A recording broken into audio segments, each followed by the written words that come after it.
Kumusta tayong lahat? Mabuti ang Diyos na nagbibigay sa atin ng pagkakataon upang purihin siya. Mula dito sa aking YouTube channel at sa Facebook, aking mga followers, subscribers, binabati ko kayo ng maligayang Pasko. Merry Christmas sa ating lahat. Napakahalaga na ating namnamin at muling bigyang diin ang pagkasilang ng ating Panginoong Hesukristo. Dumating sa atin upang tayo ay magkaroon ng kaligtasan.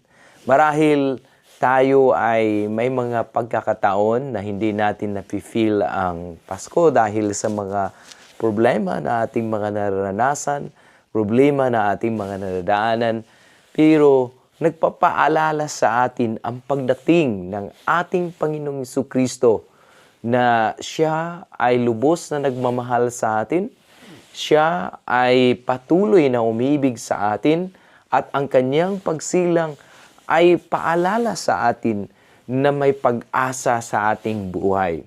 Hindi lang natin dapat i-celebrate ang Pasko o Christmas dahil tayo ay Christian, dahil marami tayong mga Christmas tree.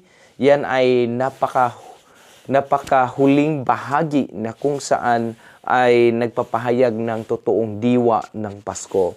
Ang una sa lahat, dapat nating makilala si Kristo ng lubos sa buhay natin na siya'y isinilang para sa ating kaligtasan. Yan yung mga pinakamahalagang bagay na dapat nating bigyang diin, na ituon natin ang ating mga mata sa ating Panginoong Hesukristo. Itutok natin ang ating mga buhay sa Kanya. Sa isang Diyos na naging tao, ang salita na naging tao, the Word became flesh. Diyan sa John chapter 1, no? Sa Juan 1:1 ang nagsinabi, sa pasimula ay ang salita, at ang salita ay kasama ng Diyos, at ang salita ay Diyos. In the beginning was the Word, and the Word was with God, and the Word was God. So nagpapakita sa atin na pag kinikilala natin ang ating Panginoong Hesukristo sa ating buhay, sa ating pagkatao, nagpapahayag ito na makilala natin ng lubusan ang ating Panginoong Hesukristo na dumating. Kaya kagaya ng mga mago na kahit malayong malayo ang kanilang journey sa nakita nila ang stars ng ating Panginoong Hesukristo, ang tala ng ating Panginoong Hesukristo, kahit napakalayo, sila ay dumayo upang masilayan ang isang batang isinilang na kung saan ang ating tagapagligtas. Marahil sa buhay natin ay punong-puno ng mga kapighatian, no? Puno tayo ng mga problema na ating mga pinapasan. Huwag na huwag nating kalimutan at huwag na huwag tayong mawala ng pag-asa. Huwag na huwag tayong makalimot na hindi tayo pinababayaan ng Diyos. Kaya pinadala niya ang kanyang isang anak na ating Panginoong Hesukristo, isinilang upang tayo ay maligtas sa kapangyarihan ng kasalanan. Dahil tayo nga ay nagkakasala, nasa ilalim ng kasalanan dahil sa mga gawa ni Satanas na kung saan sumisira sa buhay natin, no, at unti-unting lumalayo sa atin. But dahil sa pag-ibig ng Diyos, dahil sa kanyang pagmamahal, dahil sa kanyang grasya at sa kanyang pagpapatawad, makikita natin na pinapahalagahan niya tayo. Kaya ikaw ngayon, baka lugmok ka sa kasalanan na at wala, nasa isip mo na wala na akong tsansa na mabago. Nandiyan ang ating Panginoon.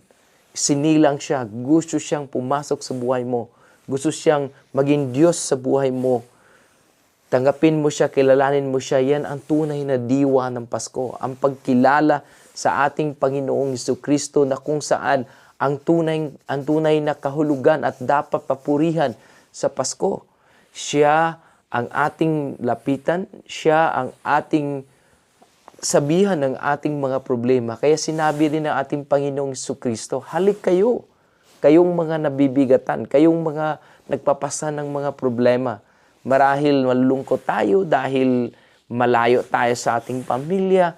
Idalangin natin, ilapit natin, isipin natin na hindi tayo pabayaan ng ating Panginoong Jesucristo. Kasama natin siya hanggang sa katapusan, maging sa katapusan ng mundo. So, malayo man ang ating mga mahal sa buhay, malayo ka man sa mga mahal sa buhay mo, pero yung diwa ng Pasko sa pagkilala mo sa ating Panginoong Jesucristo, sa pagtanggap mo sa Kanya bilang Diyos at yung nakapagligtas sa iyong buhay, ikaw ay nakatanggap ng dakilang regalo ng kaligtasan. At dahil dyan, na tayo'y mapatawad sa ating mga kasalanan, tayo'y mabago, magkakaroon ng bagong buhay kasama ang ating Panginoon. Kaya yung pag-celebrate natin ng Pasko o Christmas, pagpupuri sa ating Panginoong Jesucristo, hindi lang sa ganitong panahon, kung hindi maging araw-araw na sa buhay natin na tayo bagong muli, sinilang si Kristo sa buhay natin, nakikita si Kristo sa buhay natin, ang kanyang mga aral, ang kanyang mga turo, at ang mga salita na kanyang binitawan at binigay sa atin na nakasulat sa banal na Biblia. At ang banal na Espiritu, the Holy Spirit, na kung saan nagtuturo sa atin, nag-guide sa atin kung ano ang tama at katotohanan, patuloy na nagpapatibay sa ating pananampalataya. Gaano man kabigat ang ating mga problema sa Paskong ito o kaya sa season na binigay ng Diyos. Yes, walang insaktong pizza ang Pasko o Christmas dahil nagpapatunay yan na dapat tayong magmahal, dapat tayong magpatawad, dapat tayong patuloy na magbahagi ng pag-ibig ng Diyos bawat araw ng ating buhay.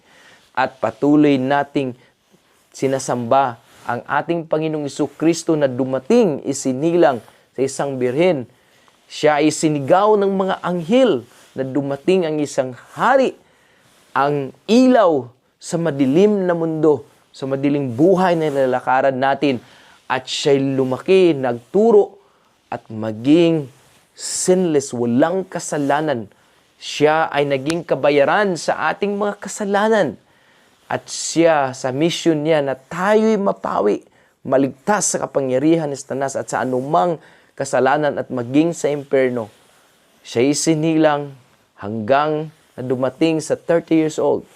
Ang buhay niya ay inalay niya, namatay siya sa cross, upang ikaw at ako ay magkaroon ng kaligtasan. Sa ating pananampalataya sa ating Panginoong Jesucristo, sa ating Diyos, na kahit man ang ating katawan ay maagnas o mamatay man tayo physically, hindi tayo mawawalan ng patuloy na buhay na walang hanggan kasama ang ating Panginoong Jesucristo sa kanyang kaharian, maging sa kanyang pagbabalik, o maging tayo ay makasama niya sa kanyang kaharian magpakailanman. Nagpapaalala yan na tayo o ikaw na naniniwala sa ating Panginoong Jesucristo, tumanggap sa Kanya, tayo rin ay mga citizen doon sa langit, sa heaven na nihanda ng ating Panginoong Jesucristo.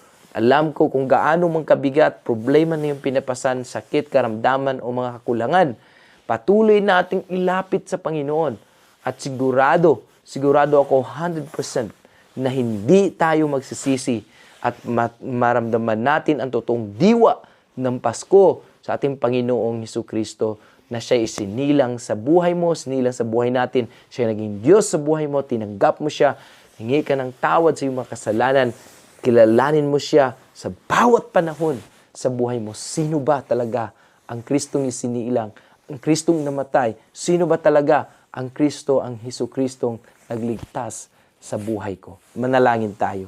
Tunay nga, Panginoon, na napakadakila mo, napakabuti mo, Panginoon, na ikay dumating sa mundong ito, isinilang sa isang birhen. Hindi ka nanatili sa iyong trono, Panginoon, bagkos ikaw ay lumapit.